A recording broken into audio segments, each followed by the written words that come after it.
Everybody else, get back! If you're not involved, move back! Get away! Somebody stay in integrity! Everybody else, he has the ball! Go away! He's got a problem. And we are live. My name is Nico Lagan, and I'm too conservative for the conservatives. My co-host, Rob Ambrose, is not woke enough for the liberals, so we are the Political Orphans. The main topics of the day: 2 people killed in terror attack in Manchester Synagogue.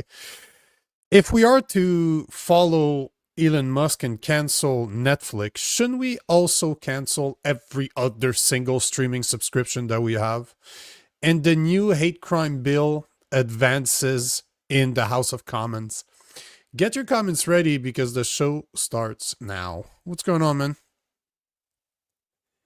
Oh, I muted you. In my new place. Not totally you like unpacked. There's a bit of a mess that I'm covering up with my body. But yeah, starting to get settled into the new place, the new studio, so to speak. But yeah, be excited now that I've kind of got my regular setup. I can see comments and take comments. Yeah, it's not the same, is it? It wasn't the same yesterday. Yesterday yesterday was off. Well, it's hard when you're on the phone, right? Because I can't see the comments. Yeah. I can't really. Yeah. But I'm back in my regular setup here now, so we are good to go. But yeah, it's not the same energy either. What's that? Yeah, it's not the same energy either. No, definitely not. You definitely need to riff off each other. This week was off. It was just weird. It's all right though. But, it was a move week for me. So, but now that I'm set up, it's all downhill from here. The background's better, actually. I think I like your background. Is it better? Yeah. It's a nice spot. It's pretty small, but it's literally like right downtown Halifax. I look out my window and I can.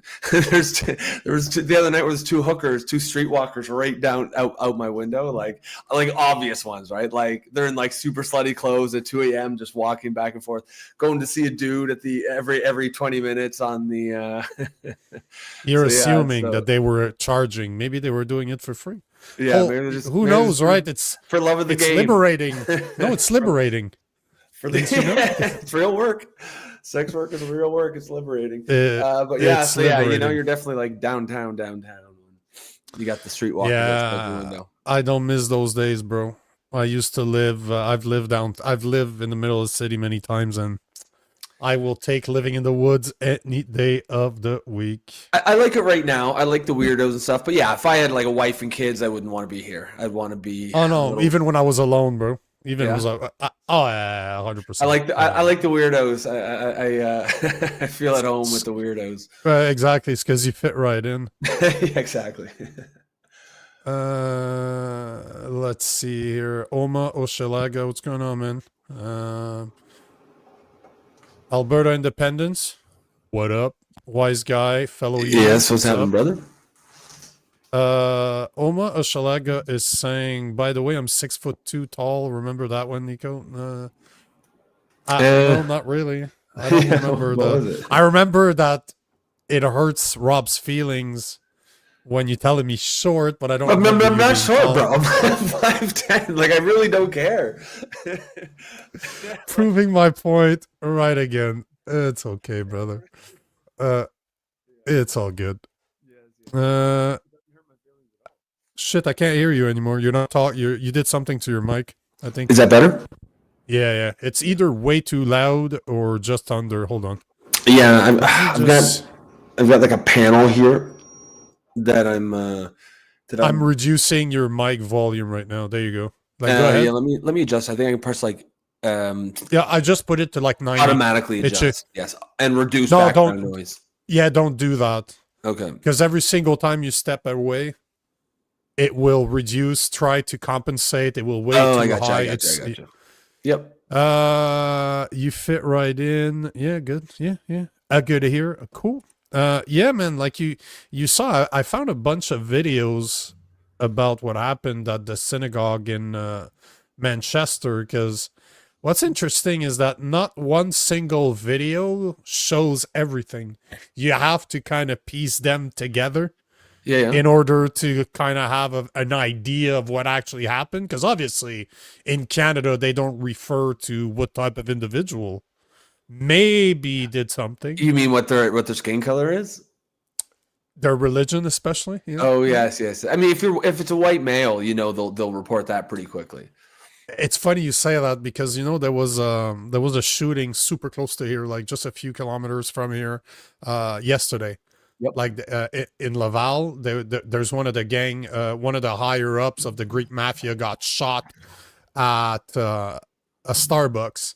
Okay. And that was the first question. As soon as I saw shooting, I'm like, do they tell the name? Oh, they tell the name. Yeah. White guy. Well, Greek is white enough, right? As per what they're concerned, Greeks are white people. What's funny is what white is changes, right? Like, because 100 years ago, when all the immigrants that people didn't like were like the Irish, Italians. Europe. Yeah, the Irish. They didn't think the Irish were white or Italians were white. Like, nope. Those dirty eye ties. But now, the black guys black people need to be careful because soon enough they'll be considered white. They'll be white too. Yeah, they got to be careful, guys. You're gonna be white soon. White will be Muslim immigrants. Everyone else, 100%. Yeah. That just have been the shooting I just watched. Yeah. Well, I saw kind of the beginning there. Like it was. I thought it was a good thing to put a video that said warning because YouTube is very sensitive. So yeah, let's. Oh, by the way, I don't know if you remember, but I know you can do whatever you want afterwards, but I gotta leave at like 55, so we got like 50 minutes. That's right. Yep, that's cool. So you guys can have a conversation, or you can just go enjoy the hookers. We'll probably take some questions and see. And then run after the hookers. Yeah, we'll do an AMA. Ask me anything. How much are the hookers? I'll like open my window. Hold on. Yeah.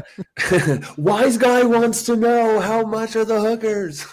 Yeah, how much you guys are, yeah. So let's get into it. So there was an attack at a synagogue in Manchester, UK on Yom Kippur. So I didn't even know. I gotta say, I am very, very poorly educated on Jewish holidays. I'm just saying, I plead ignorance on this one. Yom Kippur, I don't know that one. I thought that was a cool soup. Yom Kippur, I honestly thought that sounded like a Vietnamese soup. I love soup.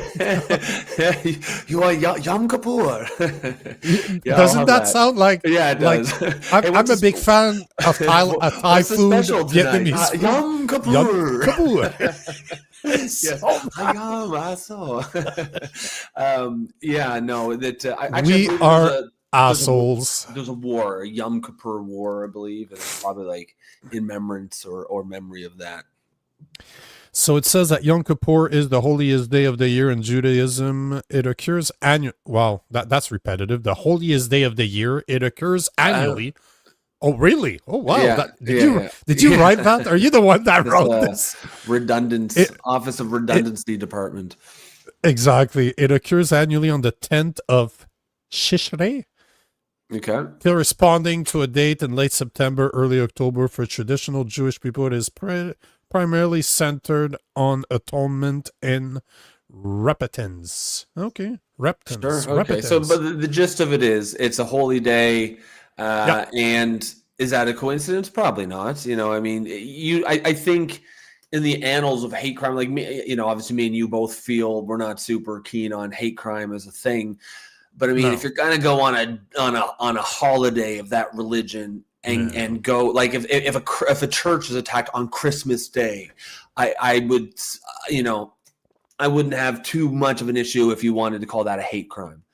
I mean, I'm not saying that hate crimes don't exist. Obviously, hate crime exists. Yeah, I just don't think they should be a penalty on top of the crime itself. Because it's hate crime. Don't get me wrong. If it's a crime, it's a crime, right? If it's a vandalism, like prosecute that to the full extent of the law.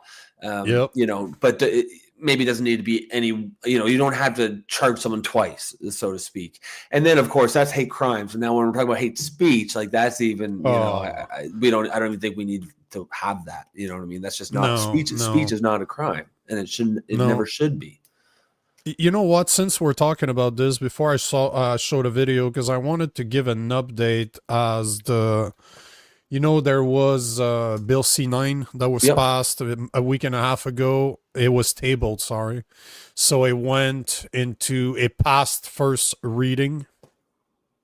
So now it passed second reading. So that's the bill that Sean Fraser, that's the one that had the description of disdain. It can't be, it has to be more than disdained. So they were adding, they wanted to add a definition in the criminal code as to more than exactly disdain.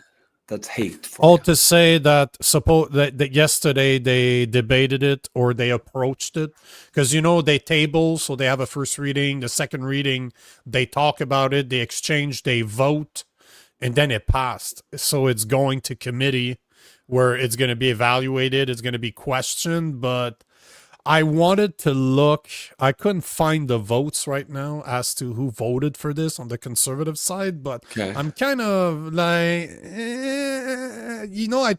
I don't remember, I should have showed the video, but there was a video of Pierre Poliev. He was saying that the Christians are the most hated in Canada. And then he was kind of alluding to the fact that hate crimes exist and they should be prosecuted.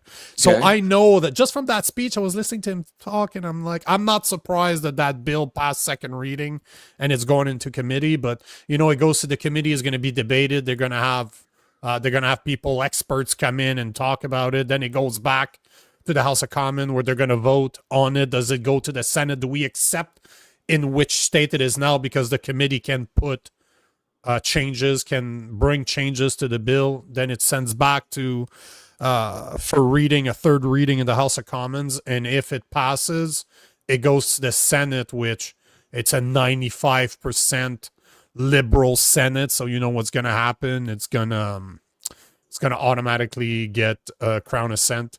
But yeah, it passed second reading, so I just thought I'd give an update on this. But goddamn, man, the fucking conservatives are not conservative at all. Like, not a peep. I did not hear one single peep about conservatives talking about this, and not just the party itself, but everybody that's commenting on this, like political commentators on the conservative side. Yep. They did not talk about it at all. They're walking the line. They're just, it seems like they're all doing what they're being told. Well, yeah. I mean, that's how politics works. That's how certainly Canadian politics works. It's the party that decides. No, but I meant the commentators, the content creators, the journalists, the independent. You mean the conservative blogosphere or whatever? Exactly, like Jasmine Lanes and the Mario, whatever his name. It's very interesting how they mention it once and then it's kind of on. They talk about it because it's popular. Sure, it's trending, but as soon as it's done, they don't stay on it. They don't approach that part. They don't call out their leaders to say, hey, we don't fucking need this. We do not want this. You have to do something about it. It's interesting how they never do. So, I don't want to call people out because they have the right to do whatever they want. Sure. But one thing that I'm noticing, the more time passes, is that the content creators that are conservatives are you. They're conservative in a way that they're not woke liberals, but they were all liberal before the last election, basically. But the last election, like the past 2-3 years, changed them into being conservative. But they're conservatives for Canada. They're still liberal, but they just don't like the Liberal Party. So they're conservatives, but they're not real conservatives. And you see it when they don't question their leaders at all. I mean, I get a feeling like the conservative group of commentators, we all know who they are. A lot of them kind of built some really fast, big followings pretty quickly, eh? Like, I don't know. To me, it seems, it wouldn't surprise me if a lot of them were, I mean, we had one of them on this show, and what was his name? Mark Nixon. Yeah, and I really liked him. I thought he was a great guy, and he seemed genuine and authentic. And I don't think they're doing it. I don't think they're trying to lie to people. or like you don't think they're taking marching orders, kind of, or maybe not something like they're officially walking like the that, line. but maybe they're walking the line because they do seem to have a chummy relationship with the Conservative Party, right? The establishment Conservative Party. A lot of them are getting some pretty hard to get interviews. Mark Nixon had a call from Pierre Poilievre just after the election. Remember, he talked about Travis it when he was here? The Travis guy, you could probably start to consider him. Jasmine Lane has gotten a Poilievre interview that no one else can get. Mario Zelaya was at one of his events. He invited him to the House of Commons. Exactly. Ago, right? So I'm not sure. Like, again, I don't want to impugn anyone's integrity or anything, and I'm sure they're not saying, "Okay, here's what I want you to talk about today." But it wouldn't surprise me if they're getting some sort of a quid pro quo for all this access, perhaps. And perhaps with that comes at least the expectation of friendly coverage of the party, right? It's like people think that like political corruption is big execs that go into the senator's office with a sack with a dollar sign on it, right? That's not how it works. It's not a briefcase slid over there with here's how to vote. No. It's just, I'm a giant oil company. I give you $6 million. I don't even need to tell you how to vote, right? You know how to vote. You know what you're expected to do. Yeah. And if you don't vote that way, even though no conversation has happened, you can be sure that $6 million is going to your opponent. Your opponent on the next cycle, right? And it wouldn't surprise me if something like this is happening. I don't think it's like officially, here's how we want you to report, but I'm sure there's a way that it's clear how they're expected in exchange for all this access that they're getting. I was just speaking with a guy that does a lot of research for some pretty cool name out there. And he's going to start doing some research for us, actually, or at least share the research that he's sharing with other big accounts out there that he's already working on. Yep. And we had that conversation today, and that's basically what we're seeing too. I don't see them as disingenuous. I don't think they're going out there being purposely or purposeful about what they're doing, saying that those are conservative, those are the only people that we need. I strongly believe that they actually do like Pierre Poilievre. I do believe that they think that he can do a good job. I don't, but my only beef, and I don't know that I call it a beef, it's they're not real conservatives. It's like calling you a conservative. You might be more conservative for Canadian, for liberal, but you're not, but you're not a conservative. And this is what I'm seeing a lot happening with the conservatives on the Canadian side. And again, I'm not going to name names because I follow them all. I have nothing personally about them. Yeah, like exactly. I have nothing against them. I'm just, how much you want to bet that those people 3 years ago were liberals? I mean, hard to say. Jasmine Lane would not surprise me at all. She looks like a liberal. She also talks like one. Like she's pro-abortion. She's pro-abortion. She was talking about it the other day, and I'm like, she's the Democrat, or she's the demographic for most liberals. Yep. And I mean, I don't know her backstory, but it wouldn't actually surprise me if that actually was it. Like, she's very open about being a liberal at one point. She carries herself in that way. I feel like Mark Nixon probably was conservative, but he's always been, I would suspect, somewhat of a moderate conservative. Same as Mario. He's financially driven. Like, if you have a real conversation with a guy, he understands how economy works. So I would say that a guy like Mark Nixon is more of a I would call like a corporate conservative. Just like I've been calling Pierre Poilievre. Pierre Poilievre's a liberal with somewhat of a economic sense. He's more economically driven than the liberals right now. But his how do you call them? He's very prone on safety net. Like, he's very prone on social services. He's very much liberal in his way of thinking, but he wants a bit more like tighten the belt. He doesn't want liberal economic and fiscal policies. Exactly. That is the only difference that I see between a Mark Carney and a Pierre Poilievre. But socially, I don't see them any different. They're the same. They sound exactly the same. Yeah. But I'd be curious. I would be, exactly like Chris H is saying, is fiscal conservative, exactly. But they're not socially conservative. Sure. Yeah. Which is, I would be interested in having a conversation. They won't come on the show, just so you know. I've approached them all. Mark Nixon doesn't respond to me anymore. No. No, no, bro, I'm harsh on the conservatives, right? So, and conservatives often don't like that, so it's fine. Like, no disrespect, I still like him. It's fine. But I'd like to have that conversation with them to see, like, what are your true beliefs? Like, what do you actually really believe in? Are you a conservative because you like Pierre Poliev? Because that's what I'm seeing. Like the so-called conservative in Canada, they're not really conservative. They just like Pierre Poliev. Really? And he's a That's conservative, weird. so he's a conservative. I almost pictured it the opposite. Like they're conservatives, and so they kind of feel like they have to like Polyev because he's the leader of the conservatives. No, it's the other way around. I think Polyev? they like Pierre Poliev, so they're conservatives. Oh yeah, okay. Yeah, that's crazy. Pure Gosu says this country is cooked. Yeah, I mean, I'm never a defeatist. I know Nico thinks it's cooked for sure, but I think we can pull ourselves out. But I agree, we're in the wrong direction. Yeah, that I don't think anybody can disagree with that. Joe Stradom is saying Nico's the proofreader of his own party. Well, you got to. I have to, because it seems like nobody else is doing it. So of course you have to. Yeah, Joe says Polyev is about 10 degrees to the right of Elizabeth Warren down here. Yeah, that's He's fair. not wrong. I love how Joe Stradamus understands Canadian politics more than 99% of Canadians. Yeah. Well, he looks like the biggest liberal ever.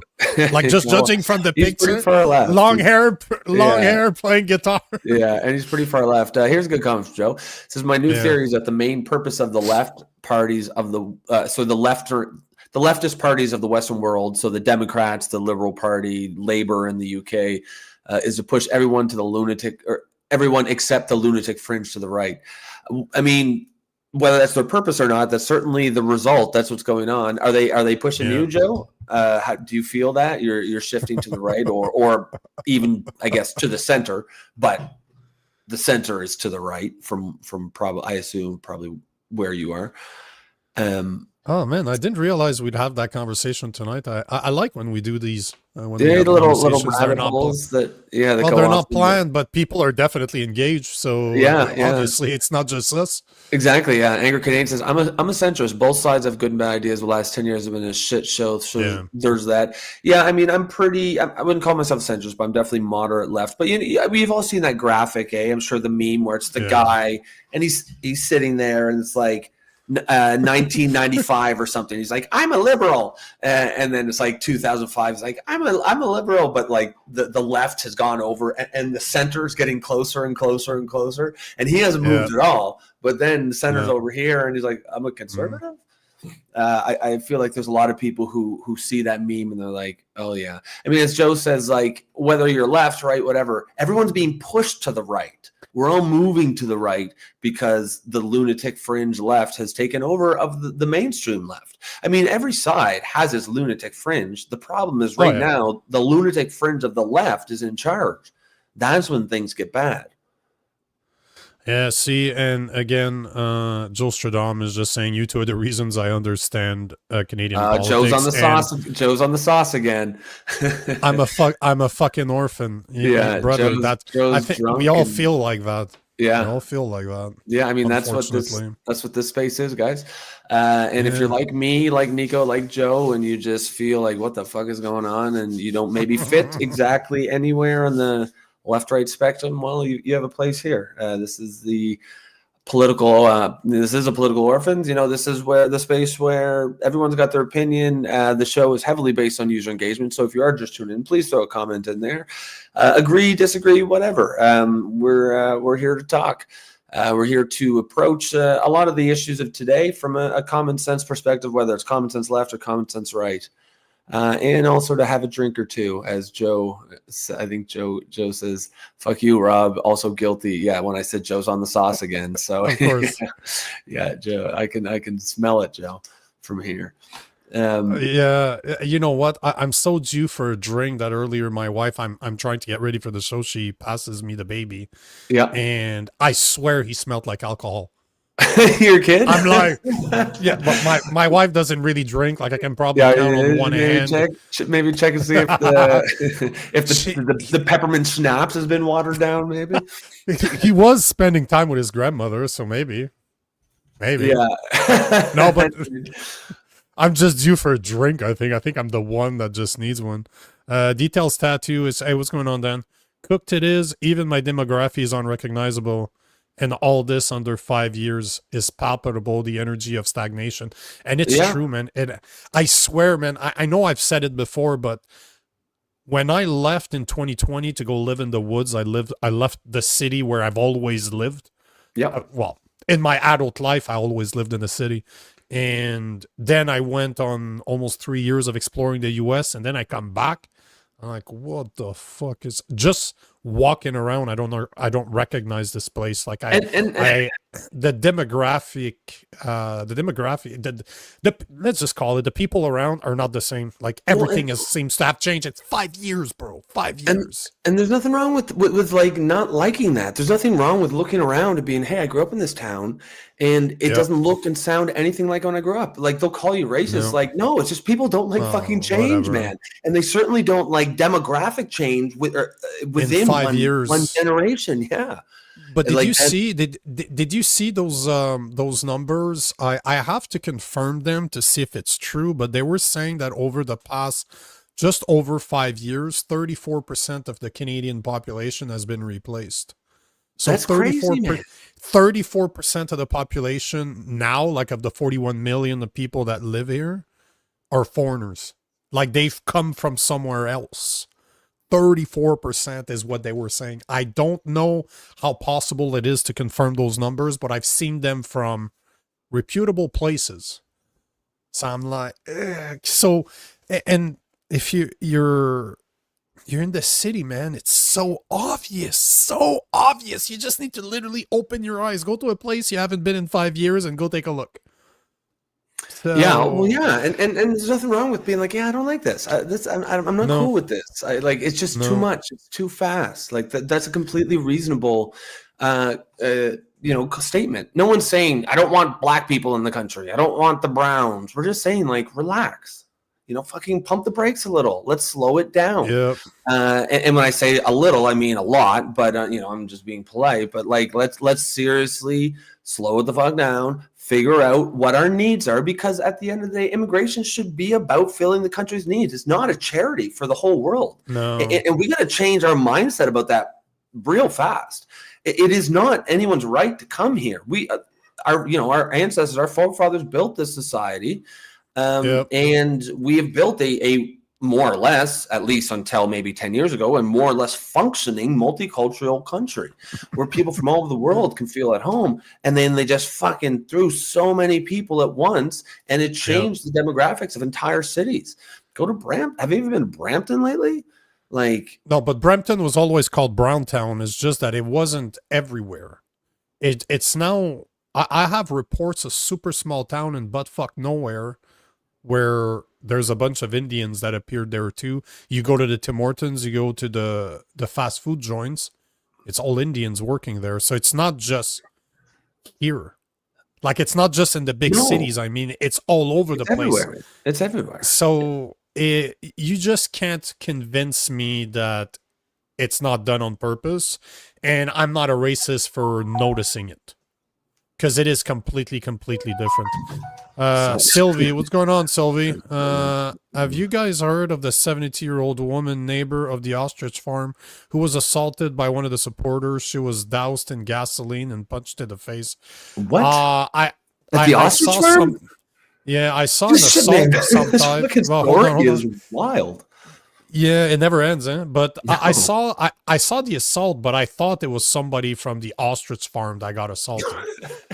So I can't really speak about it because I didn't read more into it. So, but nice to see you, Sylvie. Yeah.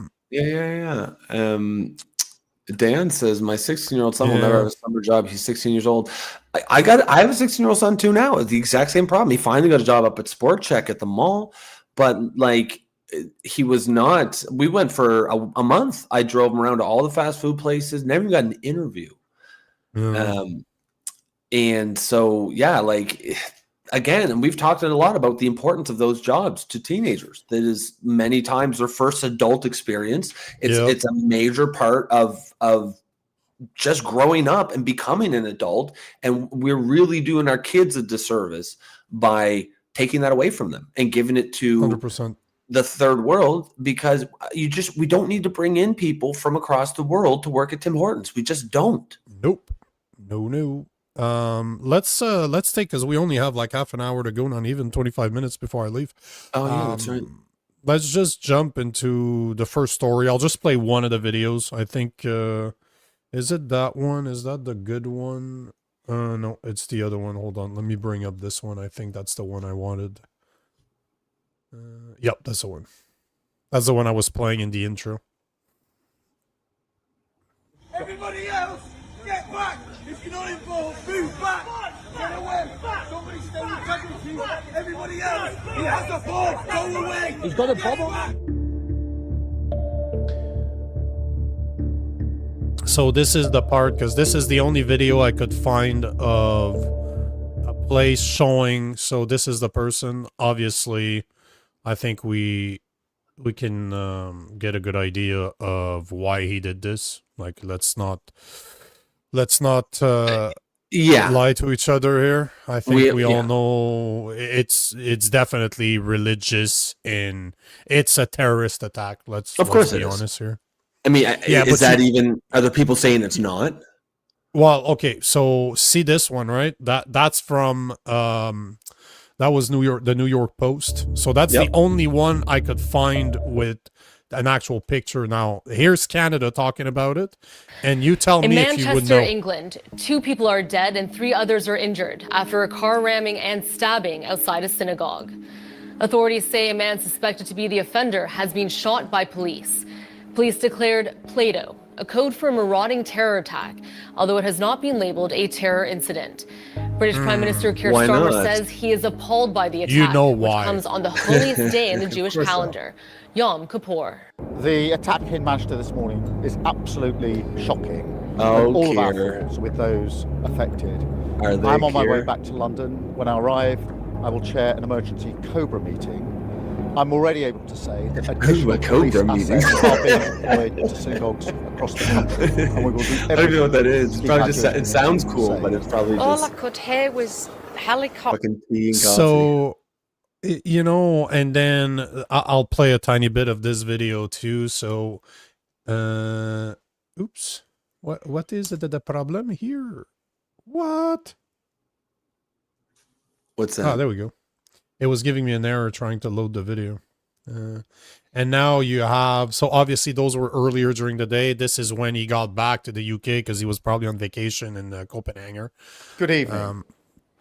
I just want you to, like, on how... Yom Kippur, the holiest day for the Jewish community, a vile individual committed a terrorist attack.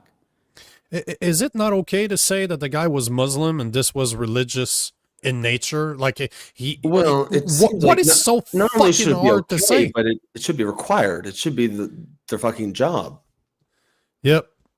That attacked Jews because they are Jews, and attacked Britain because of our values. Your values? You mean your mass immigration, that you let a bunch of Muslim in that don't embrace the culture, that are changing it into their own culture, in a point where you have no-go area all over UK where police don't even venture anymore because it's so violent and Muslim, they're like, we're just not dealing with the problem? Is that... You listen, like, he goes on for 3.5 minutes and everything he's saying is like, oh, we need to deal with this. Hey, asshole, you're the one that created the problem. You know this is another push. How much you want to bet that that guy, that Muslim guy that had a bomb on it, that got shot after he killed a couple of people, how much you want to bet he's an illegal? And then next thing you know, this is exactly why we need a digital ID. Let's see what happens on that. How much you want to bet that that guy is an illegal?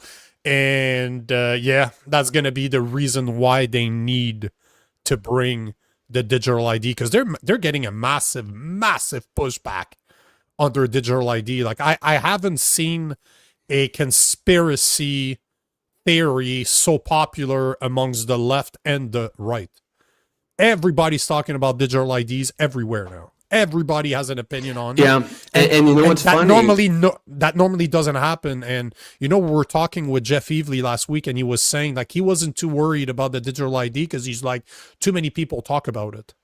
So it's going to be very hard for them to pass it because people are already pushing back. I don't agree with him, but he's making a point. People are pushing back, and that's what I was going to say. Even in the UK, there is a groundswell. See, the thing is, I know a lot of like conspiracy theorists and right wingers, conservatives, and it's like a lot of times I'll agree with them, but where I'll disagree, like I'll agree with them on the premise, but where I'll disagree is I think there seems to me often to be a defeatist attitude. Like these things, once they're in motion, they can never be stopped, they can never change. And I think, there definitely are, powers that be in the world that are not well known, that we don't know about, that are pulling strings. I have no doubt about that. But these are also not all powerful fucking like demigods. Like most of the work gets done when people don't really know what's going on. When people know and they push back, it's almost always actually stops it. Because a lot of the thing I hear is like, oh, you'll never stop this, never stop this. No, you can stop things. You can stop it. My whole opinion on this is that if you want to stop it, it's time to do it now.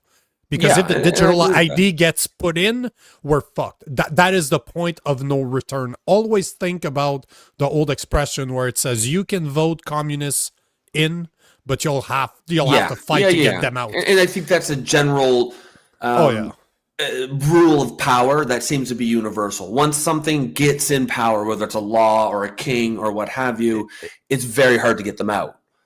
But the problem is that until very recently, until COVID times, the globalists, if you will, the people that believe that you should put the world ahead of your nation, did not have enough power, did not have the technology to put it into place.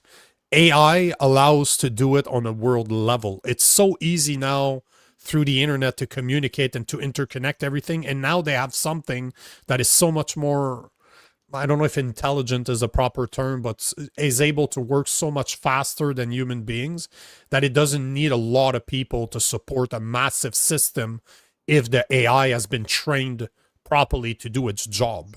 Mm-hmm. This is what's scary about the digital ID is now they have the technology to enforce it on a world level. And if they put those central bankings, those digital central banking in place, and because remember the video I showed where the journalist was explaining how they want your digital ID. They're going to sell it to you as in your driver's license, your medical records, and your visa, like your passport and stuff. You can have it on your phone. Don't forget the fact that they're going to track everything that you do. Not that they already do through your phone, but you know what I'm saying. Yeah, and then now they want to have your, you know what? You could use that ID for everything now. So just put your biometrics. We just need to be able to have your iris scan, your fingerprints, face recognition programs. We'll know. You'll just have to look in the camera and we'll be able to identify you right away.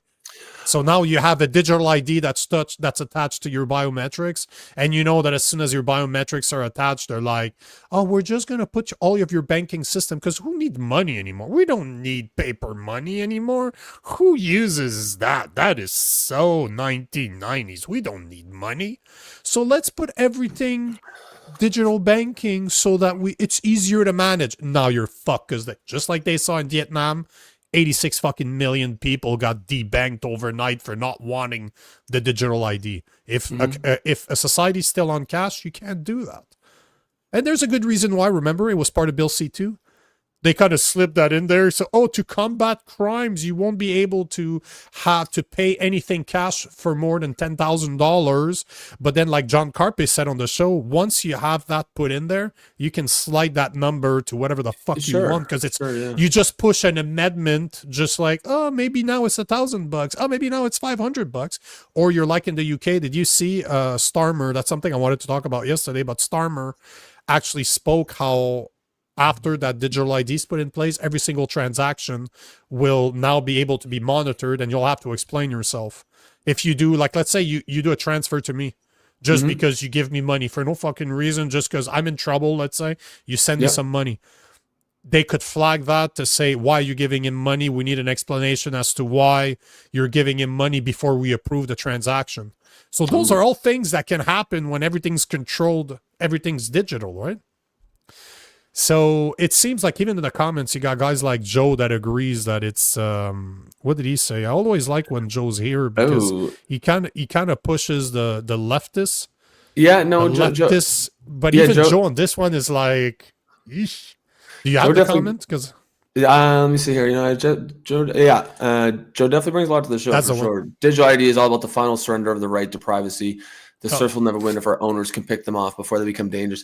Yeah, hold that thought. I want to add to that comment something Sylvie just said. She says, in Ontario, our yearly sticker for our plates have been digital since the last several years. That's I didn't know that. But what's interesting is they don't charge us anymore. So, like, I mean, you know, the old adage, remember what I said? If something's free, you know, you're the product. And that's very interesting. Like, like this is how they do it, right? Oh, what a great deal. You know, give them what they feel like is a great deal, $100 a year. And if you think of it that way, I mean, how many millions of dollars did Ontario pay for this, right? Why would they do that? Because they don't want people, they want people to adopt it, right? And what better way than give them, you know, a little bit of a cookie, right? A little treat. Little $100 or $200 or whatever the fee was, but that's. Do you remember that during the vaccine? If you get vaccinated, they'll give actual you cookie, a literal cookie. They'll give you a burger or a cookie. I'm like okay, bro, hold on. You want to give me poison and my reward is nasty food? Well, it's like look, you're not talking to the right guy here. But, I mean, you know, most people, if you already got the shot, then sure, you'll probably take it. But like. So, could you imagine a person who said, I don't want to take the shot because of whatever the reason, I assume sort of they don't want to put an experimental drug in their body, but is swayed by a burger, like a cookie? Like, bro, that's a low character person. That's a low caliber human being. That is no principles whatsoever. But that's why they thought it was work, because none of these people have fucking principles. They really thought people would sell it out for a cookie or a donut. Oh, see, and that's even interesting. Sylvie's saying they don't send you a renewal reminder unless you give them your email address. That's interesting. So they just do everything. They just do everything. Yeah. We'll give you this plate. You won't have to do anything ever again. Why are you doing this? This is costing you tens of millions of dollars. No reason. Because we like you. We want to do nice things for you, and people are like, oh, okay, well, that's nice. Dan is saying, last night I finished reading The Wizard of Oz by Scotty Young book. Tonight I'm reading a new one. Oh, yeah. A new one, 1984. Yeah, that's brand new. That's a look at the modern world. That's a look at 2025. It was a sci-fi book when it was first written. Today, it's like the not so distant future if we're not careful. It is, yeah, and it's. I mean, I've heard her say 1984 is not a novel; it's a prophecy, and what I used to say is, guys, this was supposed to be a warning. Not a blueprint, not a guide, not a blueprint. It's supposed to be a blueprint. And, you know, we've talked about this before. And the thing about 1984 and Orwell is obviously he's a genius. But what he really is a genius at, what he understands is human nature. And that's why a book like 1984 seems like so crazy, eerily similar to today. Because Orwell wasn't really writing about Big Brother or a future UK or anything like that. He was writing about human nature. And that never changes. And if you understand human nature to the degree that he does, you can predict what a dictatorship will look like 100 years from now, 500 years from now, or 1,000 years ago. You'd be able to accurately predict it. If you just give someone an errant, you give them the technology of the time and the weapons, they will be able to, and someone who if you gave that to Orwell, like, here's the weapons from 2020. Here's the people, here's the personalities. He'd be able to predict exactly what we're seeing today. I would suggest to anybody out there, read his other books. Like, people are very stuck on 1984 and Animal Farm, but he's written such great biographies of some of the stuff that happened to him. Like, they were based on his life. I find them as interesting, if not more interesting, because you, like, most people don't know this, but Orwell fought the fascists in Italy. Like, he was on the ground fighting the fascists. Like, you're talking about, like, guys like Hemingway, I believe, also was either fought in the first or the second. Hemingway went to fight the Spanish Civil War. So you start looking at those guys that wrote some of the best books, and you start to understand that those guys they had rough life. Like, they weren't like today. They weren't living like today. But imagine removing all the distractions, the TVs, the internet, and all you have is history, books, and human interaction, like living, speaking to people. Wow. You understand how they are. I've always been such a fan of George Orwell, not because of 1984 and Animal Farm, because he's known for those books, but like you say, like right there, I probably have 1,500 pages. I have all his essays. The guy's brilliant. He was actually a brilliant fucking individual. Yeah, and you know, speaking of like Orwell and his wartime service, Joe says he fought against Franco. Yeah. It's also really interesting how many great novelists fought in wars, right? Who came out of war? You know, like those two we mentioned, Hemingway, Orwell, Kurt Vonnegut, you know, J.D. Salinger. So many like classic novelists. C.S. Lewis. I'm a big fan of C.S. Lewis. And if you Google like how many famous novelists were fought in wars, you would, Rudyard Kipling, as Joe says, you would see a massive list. It's almost like that experience, which is probably, and it kind of makes sense if you think about it, to be in war, that, and especially those kind of wars, would be probably the most environment where you're going to see the most extremes of human nature ever. You're going to see the very best of human nature and the very worst. And that probably, obviously you have to have that natural talent to write anyways. But if you have that and you go to war, I think it blossoms something in you. But that's why their book are so impactful, because they come from a place that's extremely, they weren't written sipping lattes at Starbucks. Yeah. Yes, yeah. They didn't have a luxury view of the world where like they didn't get their life experience from academia, where they went to Ivy League college and you know, sip lattes for $50,000 or $80,000 a year and had some woke professor tell them about the world. They actually went out and lived it. And you know, Sylvie, that's why I have 300-400 books. There's some books I haven't read, but I bought them because I know if there's such a thing as banning books, they will get removed and I won't be able to find them anymore. So I wanted the copy. Yeah. Just so. Well, and there's something about a book, right? Holding it in your hands. Yeah. But there's books like Marcus Aurelius Meditation for Men. Yep. Yep. I think I have 3 copies. As in, it was written by Marcus Aurelius? It's called Meditation by Marcus Aurelius. That's crazy how we have like actual books written 2,000 years ago. Yeah. But what's fun, it's very stoic. Yeah. It's extremely stoic. He's basically the godfather of stoicism. Yeah. But it's one of those books that's so impactful that I have multiple copies, so that if I meet someone that doesn't have one, I can just give it away. Like, it's one of those books. They're so cheap to buy because they're so massively printed, and there's no copyright on Marcus Aurelius Meditation. No, that expired 1,800 years ago. His estate is not getting any royalty checks or anything. No. I thought you could speak about the Netflix, but I wanted to show, because I have to leave in like 5 minutes, but I wanted to show something because we heavily covered it during the election. But do you remember Terrebonne, the place in Quebec, the riding in Quebec where they won by one single vote? Sure, yeah. And then there was a woman that came out saying, mine wasn't, my letter had the wrong postal code, so it was never counted, and blah, blah, blah. Well, it turns out, because now it's in court, right? Remember, the leader of the Bloc Québécois said that he would go after Election Canada in order to get that contested.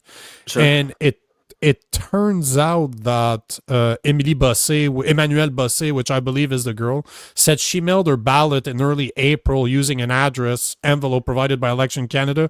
It was returned to her as undeliverable. That we all knew. We all knew that this happened, right? But that's wild, man. What was interesting is that, but they estimate a minimum of 40 envelope had already gone with the wrong postal code.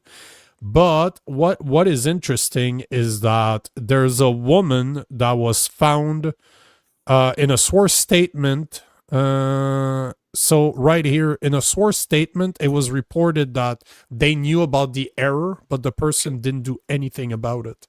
So prior to the election, I'm just looking for the numbers here. Right here. So an election employee noted a discrepancy in the postal code of special ballot returns envelope in Terrebonne nearly 3 weeks before the election, but the error wasn't reported to superiors. So that just came out of the court. So they knew about it. There's somebody that knew about it. They realized the mistake and they didn't correct it. They didn't bring it up to their superiors. And I don't know if you remember this, but this was won by one single vote. And I wanted to bring that up again because, wow, for once, CBC did a great job with $1.4 billion of our taxpayers' money, because remember, we used that a lot during the election time. But if you remember, right here, Terrebonne, 1 vote. The Liberals won by 1 vote. And look at that. Like, this is absolutely insane. Like, literally 1 vote. And they're saying that there could be more than 40 envelopes that so what would happen? Counted. They don't know yet. But look at all those numbers. You have the Conservative won by 4 votes in Windsor. They won by 12 in Terra Nova. Milton East, right outside of Mississauga, near Toronto, the Liberals won by 21 votes. NDP in Nunavut, 41 votes. So, like, even the 303, 375, 522, that's not a lot of votes. When you consider, like, you're having 20,000 on one side, almost 20,000 on the other. How many times has that happened? Because once you start showing that it happened, now you can't claim ignorance anymore because somebody in court testified that she knew but didn't report the mistake 3 weeks before. Wow. That's election. That at that point is election fraud. Well, yeah. I mean, you wonder if people are going to go to jail? Of course not. They're liberal. They work for a liberal government. They're probably going to get a they're probably going to go on sabbatical paid. They're going to be able to take their early retirement with their full pension in their 30s probably. Will. So I just wanted to bring that up because we heavily covered this. And the last thing I wanted to bring up, I'm just going to do it fast. Yesterday we talked about this, how Elon Musk was posting all over his X saying that we need to cancel as in cancel your subscription to Netflix because they're promoting the LGBTQ trans narrative to our children. So this morning I spent an hour or two, and turns out that I was able to find 18 different series on Netflix, kids series that promotes LGBTQ/trans. But then I'm like, Netflix can't be the only one.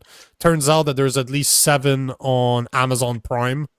There's at least 15 on Disney. And that doesn't count all of the movies that are all over the place. Like Disney's movie collection from the past 15 years is literally every single movie has some type of LGBTQ/trans. So I just found it interesting that why is he stuck on Netflix? Why is he talking about Netflix that much, considering that Amazon Prime does the same, Disney does the same? And let's be honest here, go to YouTube, see how much LGBTQ trans narrative is pushed on their platform. Same thing as Instagram, Facebook, TikTok, Blue Sky, and Mr. Musk, X. There's a lot of that dumb narrative on X too. I just found it. I'm curious what's going to come out in the next few days with Elon Musk. He didn't do that because he really believes in it, because technically he would have to clear his own shop on X, but that shit's still promoted there. Obviously, you post most of your stuff on X. There's a lot of garbage about pushing the narrative there, right? Oh yeah, for sure.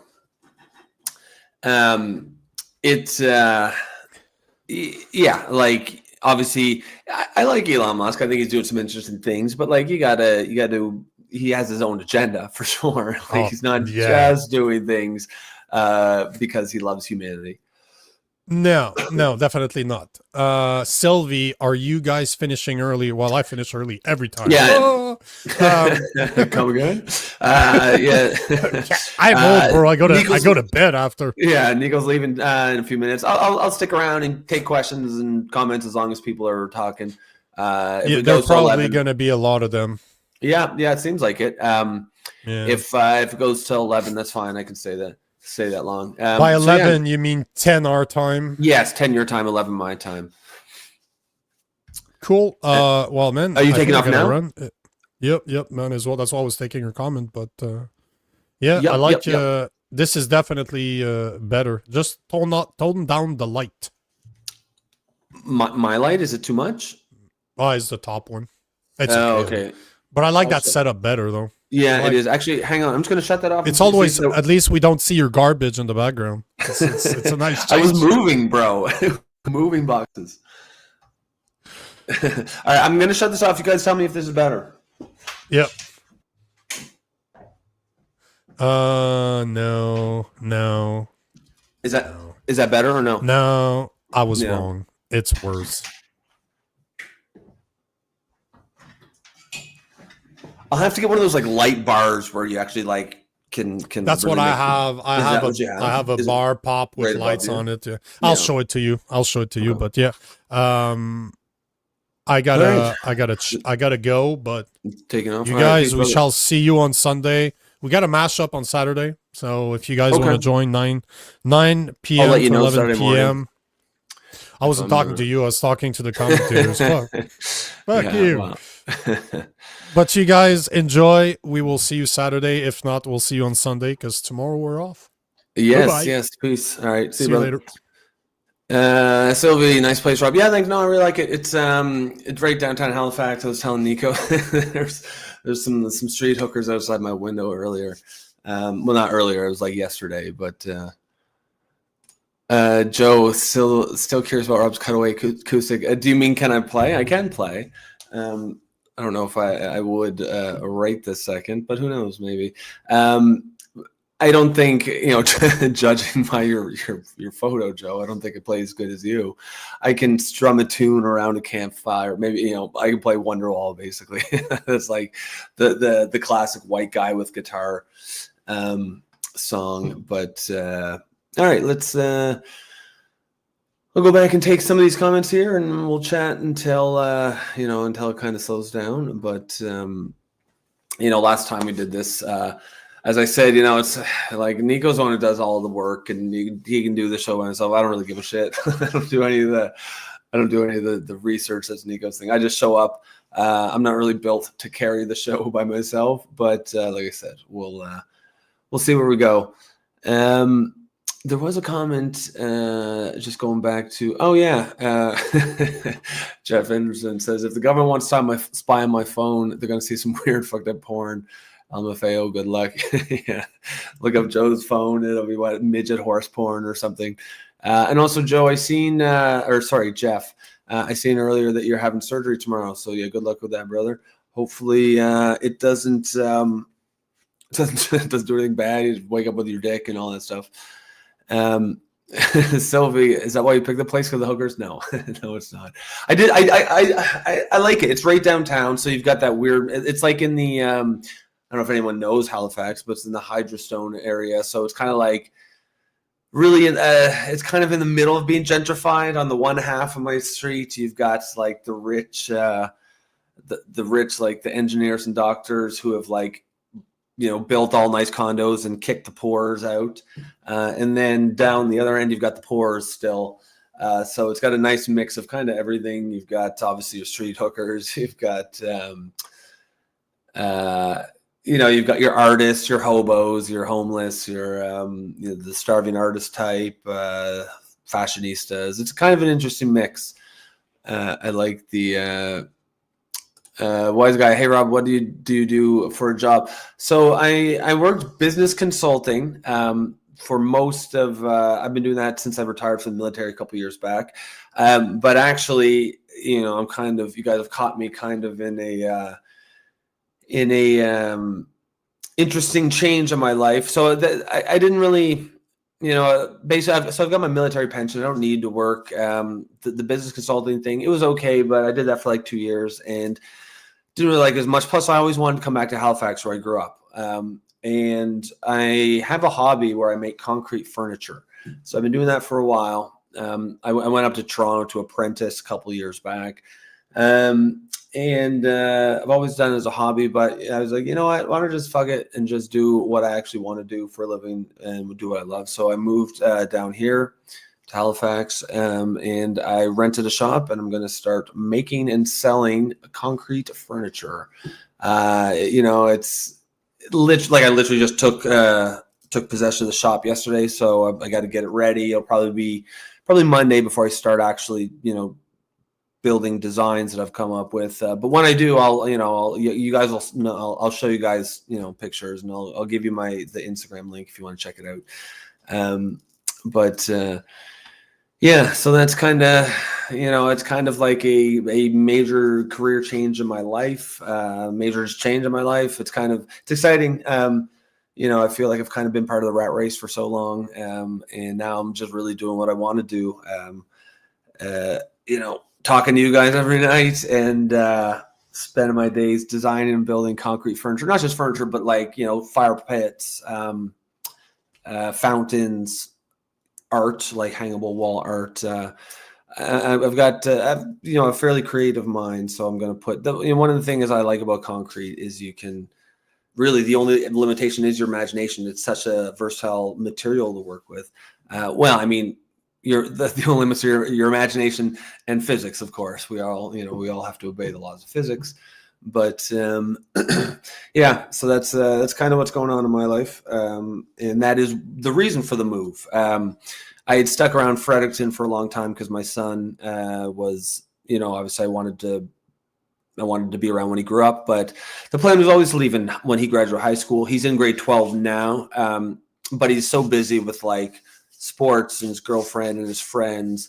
I really wouldn't see him that much anyways. I'll probably see him about the same because I'm going to go back it's a 3-hour drive or so from where I am. And I'll just spend the weekend, maybe one weekend a month with him, which is more or less all I see of him now anyways, because he's a pretty busy kid. So that is, that's sort of where you guys are caught up on my life now. Sylvie, what is concrete furniture? It's literally furniture made of concrete, coffee tables, you can make big ass dining room tables if you want. It's same as like people who are woodworkers and they go and they make, they open a shop and they make like kind of weird and funky woodworking designs, furniture, tables. I do that. I work with wood. I do some welding. I do some metal work, epoxy. But foundationally, the main material I work with is concrete. It's not like industrial concrete. It's artisanal concrete. It's like white. It's bone white. Well, you can mix it into any color you want. But I'll show you guys some of the stuff as I'll probably start turning up some pieces in maybe by next week. So I'll certainly talk about it here on the show. Yeah, guys, if you're tuning in, like wonder what the fuck is this guy? Who is this guy? This is a Political Orphans. My co-host Nico had to leave, and he had to duck out early and leave me basically stranded here, so I'm talking about my life. Normally we don't talk about this. It is a political, cultural show that we talk about all the issues of the day from the common sense left and right. That's what that show's about. But yeah, so if you're like, who's this guy? Why is he telling me about concrete furniture? Joe says, thanks for your service. I never could do it. Coming of age during the Bush and Reagan years. Well, if you are talking to me, well, I appreciate that. I mean, I joined in 2002. For me, 9/11 had just happened. And that was, that was a pretty, one of those, it's one of those things where you have, I think everyone who was alive during 9/11 remembers exactly where they were. I was in high school, of course, and I joined the Army right after that because, you're full of piss and vinegar, right? You want to go and do things, and I wanted adventure, of course. Ended up going to Afghanistan. Well, we did peacekeeping in Haiti in 2003. The government of Aristide, the president that collapsed, and Haiti fell into a state of disrepair from which it never has really recovered, and I don't think it was in a great shape to begin with.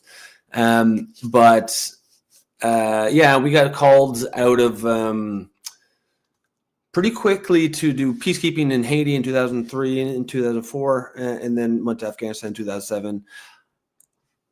At the time, I thought it was, and I don't know, as I'm talking about this, you guys throw in your comment, like, what do you remember from 9/11? I assume most of you guys were around. I think, we've got most of the viewers or the audience are of the age that would have been around at that time. I think at the time I was happy to be there. Now I kind of look back, I'm like, why the fuck were we doing there? I think we all drank the Kool-Aid back then. I was a young kid, right? I was in the army. I believed all the stuff that, you're fighting for freedom. And I don't know, I didn't really see it. Even a lot of the Taliban we were fighting, a lot of these guys were just farmers defending their crop. They didn't even understand the geopolitics of it. They just saw foreign enemies driving tanks through their farm fields. And so, of course, they pick up a rifle. So that's my experience. Honestly, I don't even know how we got here. We going down some rabbit holes, but I will I'll just keep taking comments as long as you guys give them. And then I'm going to go and make some spaghetti. Sylvie says, hey, Rob, thanks for sharing your new path. I think it sounds pretty exciting to you. Kudos. Hey, thanks, Sylvie. I appreciate that. And of course, guys, if you are just tuning in quickly for the first time, because I am seeing a decent amount of new numbers there. This isn't the show normally. It's not just me sitting here talking about my life. This is a political podcast where people from the common sense left and right can get together and chat, shoot the shit, have respectful conversations, and disagree where we can. But my co-host left because he's lazy, and he left me here by myself. I'm just taking comments here and sort of talking about my life. But normally, you'll want to tune in because it doesn't always sound like this. Joe says, my dad volunteered to go to Vietnam. His other option was jail. That's pretty crazy, eh? A time period where they're actually throwing people in jail. I watched a documentary the other day about Muhammad Ali and his it was like a Ken Burns documentary, super long, like five episodes. And each episode was like 2 hours or something. It really went through his life a lot. But he had a really, I think, principled stand on not going to Vietnam, and I think a lot of people agreed with him. It was pretty interesting to see how he came up. Super charismatic guy. I'm looking here in the comments. Joe says, "Oh shit, okay, that's pretty dark, Joe. He knocked 5 teeth out of my mom's head when she made it." Okay, well, what are we talking about here? I see you guys are having a conversation.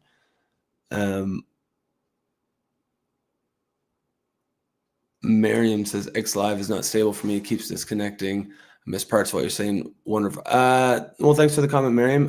I think X, if you're watching from X, it's not the best. I think a lot of people are getting Sylvie, you're cracking me up with over-explaining yourself in a good way. Yeah, I mean, this is why.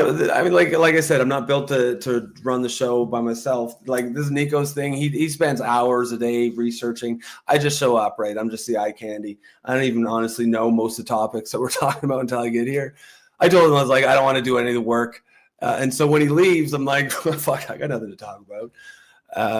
And also, yeah, I do tend to go down rabbit holes if we're in a conversation, which can be good. But if I'm here by myself with nobody to like pull me out, we can go all over the place. Now, as you said, Zoe, sometimes it's not the worst. Let's see.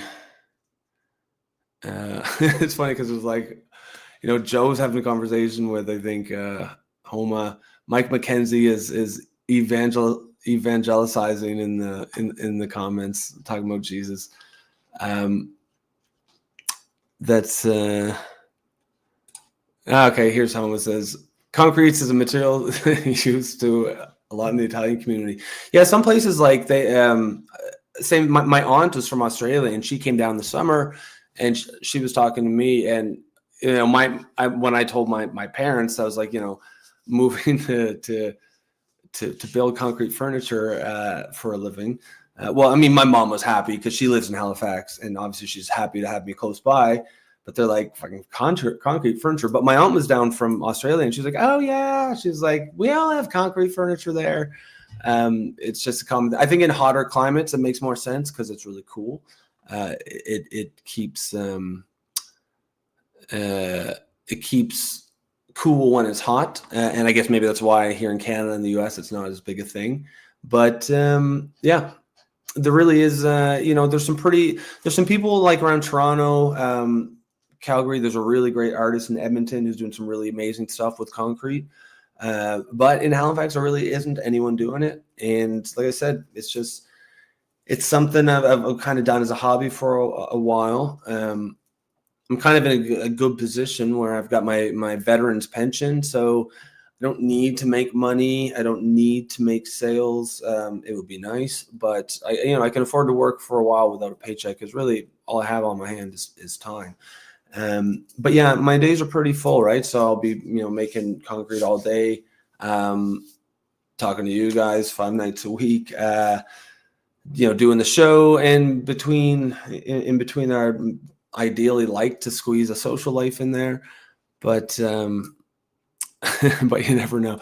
So he says, talk about your plant in the corner. I don't know, man. So this apartment came completely furnished. I didn't bring anything, which is sweet.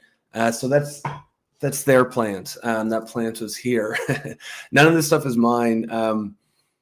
It's funny because in Fredericton, I was paying like $2,200 a month rent for a place that was nice for sure, but it's still Fredericton. And I was expecting it to be here, but the market here in Halifax seems to be collapsing. I'm paying $1,700 for this place, fully furnished, and it's right downtown.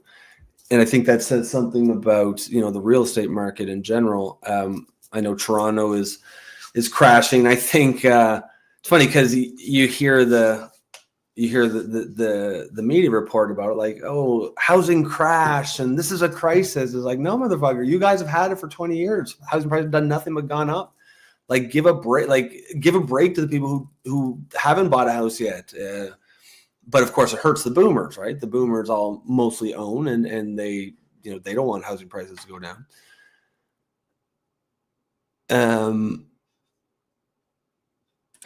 Miriam says, okay, we won't tell them what you did to this show. Yeah, this is all over the place. Like I said, I'm not built to run the show by myself. It's just going to go wherever it's going to go. And I take no responsibility for this.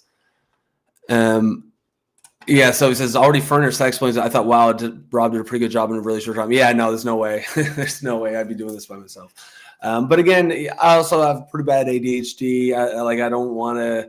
I'm not going to come into a place that's fully furnished. I brought my TV, and that's perfect for me. That suits me just well. Wise guy says, thanks a lot, Rob. I appreciate the open book approach. Could I have some of what you're smoking, please? Sure makes you mellow. Yeah, so I did have a puff actually before the show. It's just lemon kush, I think it was called. But I mean, normally I smoke before bed. It helps with my PTSD from Afghanistan. I don't really get high per se. Probably the equivalent of someone who has a glass of wine or something at night. I'll just have a puff or two, but it does mellow me out, right? It does. It does. I don't know. I like it. I like doing the show. It's a little more fun when I've had a puff. I do tend to be a little chattier, as you can tell, but usually with Nico here, like, well, it kind of stops me from going too overboard. But yeah, if you're gonna leave me on my own devices after I've had a puff, yeah, it's always gonna look like this. Therese says, Rob, my husband would like to see a pic when you have some. How do we find your website? So I'm on Instagram. It's dreamstones.studios. If you want to check it out, there's nothing there yet, but I will start posting things there. I've just got a head full of designs. I've been designing stuff for a really long time. And for the first 2 months, I'm just going to start churning stuff out. Like I said, it's going to be coffee tables, fire pits, fountains. I've got some cool bench ideas. It's pretty cool stuff. And it's funny because even my mom's like, oh, you'll do great, just because moms do that, right? And I'm like, no, Mom, like it's going to be pretty good stuff. You're going to be surprised. Like, oh, I'm sure you'll do great. But I know what she's picturing. She's picturing some stupid little chair or something. But she's going to be genuinely surprised when she sees the kind of stuff that I'm making. Yeah, guys, stay tuned. And like I said, I will talk about it on the show as we get as it gets started, I haven't really talked about it yet, just because, I mean, you guys know I've moved, but this is the most I've really talked about why I've moved and whatnot. So he says, "Oh, no one can tell you how to puffer up." No one at all. I take that to be sarcastic, and of course you are correct. Joe, I never get high, more or less stay there. I mean, yeah, I don't. Sometimes I will get like accidentally too high. Like kind of like when you go for a drink or two and you accidentally get shit faced. But I don't really like to be like that. I like to be more, I like to be more or less sober. Just probably, like I said, the equivalent of having a beer or a glass of wine. It doesn't make you drunk, but you can feel it. That's more or less where I go. Oma says, me to Joseph Robinson, 87, when I got out of the Navy in Halifax, that thought stuck to me, but a thought is not. So yeah, so I'm on Gottingen, Homa. I can literally see the Canadian. Well, I can't because there's a building in my way, but I could if I look out my window. So yeah, that's cool. Wise guy. Rob, concentrating countertops. So I also do countertops. They're not as sexy for sure, but they'll probably be the biggest money maker. But the furniture is kind of be the eye catcher. It'll be the way to build the brand. But I do also make countertops, and it's funny because like on the one hand you've got the furniture, which is like the artistic side, and then you've got kind of like the blue collar industrial practical or functional side, which is the countertops. But it's a pretty interesting value proposition. If you have nice concrete countertops, you can make them look almost like granite or marble for really a fraction of that price. And that's really the value proposition. Basically, you get a countertop that is just slightly below marble or granite in quality, but for the price of pressboard wood countertops. Rusty Wiener, I'd like to see pictures of your furniture. Are you building forms of pieces and assembling? Yeah, so when you build concrete furniture, you work with melamine sheets, and you build forms out of melamine. So if I'm going to build, let's just say a basic tabletop, I would have a flat melamine sheet, and then if I want it to be a 1 inch on the side, I'll just screw a 1 inch all the way around, and then. Well, it depends what you're making. You can hand pack the concrete in, or you can put it in a drywall hopper and spray it on if it's more thin and runny, and you spray that on. It's called GFRC concrete. So it's concrete, but it's also got a lot of things added to it, plasticizers, glass fibers, which reinforce it, gives it almost the same strength as steel rebar reinforcement concrete. But it's just these tiny little glass fibers, and so you can make really cool and interesting shapes. And the piece will take whatever the shape of the form that you build. And so really the skill in making concrete furniture is in form building. Once you've built the form, it's just a matter of putting concrete in it. That's not really that hard. It's the form building that's sort of the skill. And yeah, like I said, I will I'll definitely be showing pictures here and taking things for granted. Joe says Rob never takes things for granite. Yes. Yes, Joe. Nice one. Wise guy. Yeah, it's reinforced fiber. Yeah, it's a glass. That's GFRC glass fiber reinforced concrete. So if I want to make the glass fibers are about that long, and they're white. You don't always want them to be seen on the outside. So what you might do is you would make a face coat, a thin layer that you'll spray on with your hopper gun. Then you add the fibers to the concrete, and then you hand pack it. And when you do that, those fibers will, again, give you more or less the same strength as steel reinforced concrete, but because or even stronger, but because it's without the weight of the steel, you can make much lighter pieces. They're still heavy because it's still concrete, but a coffee table, like the first piece I'm going to make, and I'll probably start that Saturday or Sunday, is just a very basic modernist bone white coffee table that just goes up, over, and down, and it's going to be inlaid with black granite, an inch of black granite all the way around it. That'll probably weigh about 80 pounds or so. So it's going to be heavy for a coffee table, but it will not be that heavy. And yeah, these pieces will probably sell for, I don't know, $1,500 to $2,500, depending on what it is. I've got, yeah, you'll want to stay tuned. I've got a lot of really cool ideas. So he says, Rob, is it the fake stone that's more or less popular in houses? I'm not sure exactly what you're talking about, but I have seen it like in other cities. It'll be marketed as like liquid stone or whatnot, liquid stone countertops, as I guess a branding thing. But yeah, it's just concrete. But what is, so you would obviously take measurements of the countertops. You pour your concrete. It's about 1 inch thick, and then you can use epoxy or whatnot to make it look exactly like, you could have the veins of a piece of granite or marble, and it's really interesting stuff. It's really interesting material to work with. Ever since I've been, like I said, I've been doing it as a hobby for a couple of years. I just saw it on the internet. It just grabbed me right away. Just the stuff you could do to it or do with it. I would still consider myself somewhat of an amateur, but I guess this is how you get really good at something, is just do it all the time. So wise guy, that's where the money's going to be. Yeah, I know, I agree. Is the countertops? For sure it is. And it's I've obviously got that as part of the business plan. My mother's she's well connected in the business community here.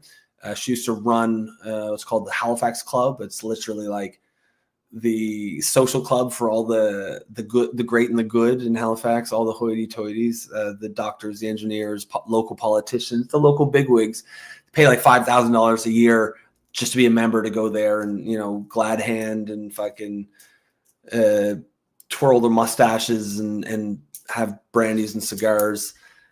And so she knows a lot of these guys. So I'm going to get her to, in a couple months, when I'm really ready to set out to go, I'm going to start with the furniture to build the brand. But when I'm ready to branch out in the countertops, I'm going to get her to set me up with meetings with a couple of the bigger developers in the city, the guys who have they're building 50-unit apartments or condo buildings, and I'll just basically say, here's what I can offer. I can do all 50 of your units for the price of wood press board, and so that's kind of the business model. Hang on one second.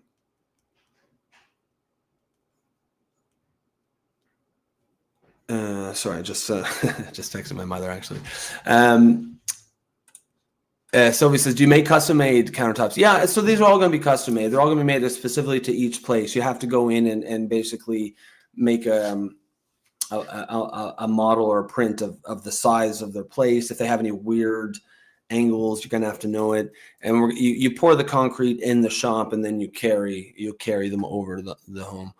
Homer says, keep your steel toes and hard hat in the living room when having any coffee. Yeah, I definitely, I had to get all that stuff. It's just expensive, man. Yeah, like pair of steel toe boots and like work pants and stuff, but it is what it is. Joe says, has melamine counters in my kitchen since 2010. It looks like granite is basically the entire kitchen counter. There's a kind of, yeah, I know what you mean. And that does look pretty good. But when you knock on it, it still feels like wood. It sounds like wood. That feel when you knock on granite or marble, and it's like it feels dense and hard. It feels like stone. That's the feel you get from a concrete countertop, and that's why it feels like a higher quality than even the better sort of press boards. Oh, and as I was saying, that's where the money's going to be in the designs. Yeah, for sure. I mean, that's where the artistic, that's where you can. I mean, anyone can make concrete, but to differentiate yourself, you definitely want to have interesting designs. And like I said, no one in Halifax is doing it. So it's a pretty good opportunity for me. I'm pretty excited about it. I haven't really talked about it before tonight just because it's all literally happening as we speak. But as I go and as we go, you guys will definitely see more of it. Mike McKenzie says, people say they do it for the money. Nope, they print money. Oh, okay. So Mike's doing his thing. They think Satan has a kingdom like God. Yeah, no, keep it coming, Mike. Appreciate that, brother. Jeff, is it shotcrete? No, that's more of if I'm not mistaken, I think that's like more for skyscrapers, and that's more of like a industrial concrete or function for building buildings. This stuff it's pretty expensive. Like, if you go to Home Depot and you buy a bag of concrete to do something in your backyard with, it's like $8 a bag or something. The concrete that you use to make furniture is like $60 or $70 a bag. It's quite a bit more expensive. Of course, you're not using it nearly as, you're not using huge numbers. But if I were to make a coffee table of average size, just imagine a coffee table and 2 end tables, that might take maybe 2 bags. So it might cost $120 in material, maybe $100 to make. So I think, guys, I think we are, I see the numbers are definitely dwindling, and I'm basically running out of time and things to talk about. And I'm actually pretty hungry. I'm going to go make some spaghetti. I'll just take it home. It says, almost moved to Halifax in 2023 when retiring for Comox 19 wing. Changed my mind last time for Kingston. Where's Comox 19 wing? Is that in Nova Scotia? Oh no, wait, Comox itself. Yeah, that's BC, right? But yeah, no, I really like Halifax. I think it's great. I grew up here. I moved 20 years ago, obviously chasing my dreams, and I'm back 20 years later again, chasing different dreams. It's a great city. I think it's really changed a lot since I've left, but it's in my opinion, it's got like 600,000 people, maybe. In my opinion, it's kind of like the perfect size for a city. It's big enough to have everything you'd really want. Small enough that you don't really have a lot of the big city problems. It's just, I really like it. I definitely would have recommended anyone. Wise Guy says, I just want to say, Rob, you do a great job of balancing Nico's fervor for what he does with your more relaxed nature. Keep it mellow. Yeah, I think it works well, right? It's kind of the yin and yang. I think 2 of Nico on one show would be a bit much. And probably 2 of me would be just like herding cats, right? Just meandering all over the place. So I think it's a good mix. I think we both bring, our own things to the table that together make it definitely works. It works. And I think, I'm really, really proud of the small community we've built here so far. I know, so is Nico as well. We appreciate you guys, tuning in every single night. And with that, I will probably take off, go make some spaghetti. Folks, have a great night. We will see you. Oh, not tomorrow. We're off Friday, of course. Nico's got the mashup Saturday night. I don't know if I'll be there. Depends if I, if I ever have anything to do with that social life that I've been talking about. But if not, we will be back here Sunday night as always. Sylvie, thanks for hanging out. You did good. Hey, appreciate that, Sylvie. Thank you guys. Had a great time tonight. I always like hanging out with you guys when it's just me and you guys. But we'll catch you Sunday night. Peace.